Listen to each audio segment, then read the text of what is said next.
Halo semuanya, aku mau cerita lagi. Jadi hari ini aku akan menceritakan cerita yang dikirimkan oleh bestie online kita dari Kak Dina. Halo Kak Dina. Nah, Kak Dina ini asli orang Jombang. Jadi di Jombang itu masih banyak desa-desa yang terpencil atau di pelosok-pelosoknya. Aku tidak bisa menyebutkan nama desanya, pokoknya ada salah satu desa yang ada di kota Jombang itu yang memang benar-benar jauh dari kota. Jadi ketika kita mau ke desa itu melewati sawah dan pekarangan kosong yang sangat panjang sekali.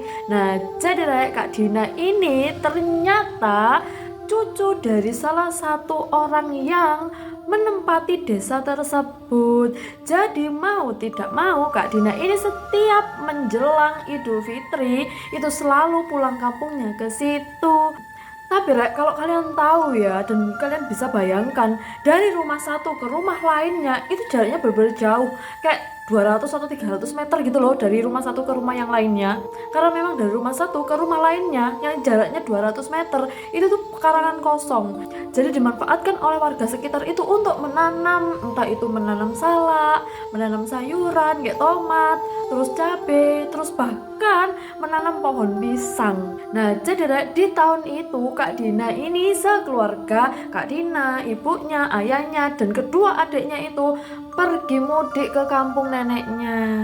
Dan ketika Kak Dina nyampe di kampung neneknya, dengan senang hati nenek dan kakeknya itu menyambut dengan ramah. Dengan senang hati nenek dan kakeknya Kak Dina ini menyambut mereka dengan sangat ramah sekali, juga beserta minuman dan makanan yang sudah disediakan. Nah, selama seminggu mereka di sana, selama itu pula gangguan itu terus datang. Jadi rumah kakek dan neneknya Kak Dina ini tadi memang benar-benar banyak sekali penghuninya, bukan hanya kakek dan neneknya aja yang stay di situ, tapi penghuni tak kasat mata pun ada di situ. Dan karena sudah saking menyatunya dengan kakek neneknya Kak Dina, itu kayak udah menjadi keluarga begitu kali ya. Karena kakek dan neneknya Kak Dina ini tidak merasa terganggu, tapi memang setiap tamu atau orang lain yang datang yang baru menginap di rumahnya kakek dan neneknya Kak Dina itu selalu diganggu, kayak semacam perkenalan gitu loh Rek. Tapi kalau diajak kenalan kayak gitu ya takut ya say. Nah, jadi di malam pertama Kak Dina itu tinggal di rumah kakek neneknya, itu tuh sudah mulai ada barang-barang Kak Dina yang hilang. Mulai dari kaos kaki, jepitan rambut, kayak gitu-gitu loh. Jadi ketika tidak dicari, barang itu ada. Tapi ketika dicari, barang itu gak ada. Dan gak adanya itu bener-bener kayak aneh banget gitu loh. Kita naruh sesuatu terus lupa, kan wajar gitu ya. Ini bener-bener Kak Dina itu naruh di tempat yang dia ingat gitu loh, ditaruh di situ memang. Dan 10 menit kemudian itu barang udah gak ada ketika mau dipakai. Begitu seterusnya selama 1 minggu. Jadi kayak kesel sendiri gitu Kak Dina. Dan setiap barang yang hilang ketika dicari dan kayak ditanyakan ke orang lain, itu selalu dengar suara ketawa yang tadinya itu ketakutan. Saking jengkelnya itu tuh jadi kayak kesel, ya gak sih?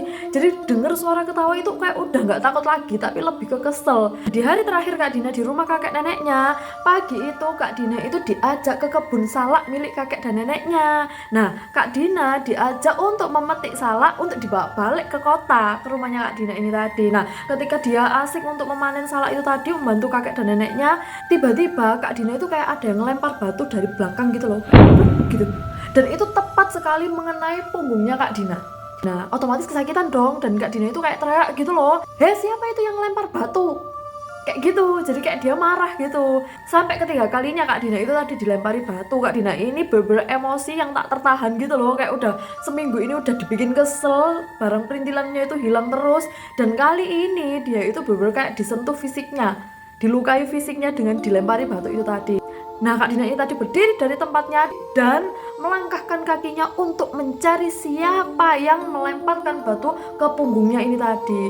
Ketika Kak Dina melangkahkan kakinya di balik pohon salak, Kak Dina itu kayak melihat seseorang gitu. Nah, Kak Dina itu udah emosi banget kan, kayak mau marahin dia. Nah, ketika langkah terakhir Kak Dina mendekati orang itu tadi, orang itu berbalik arah menghadap Kak Dina. Ternyata wajahnya rata, jadi gak ada wajahnya.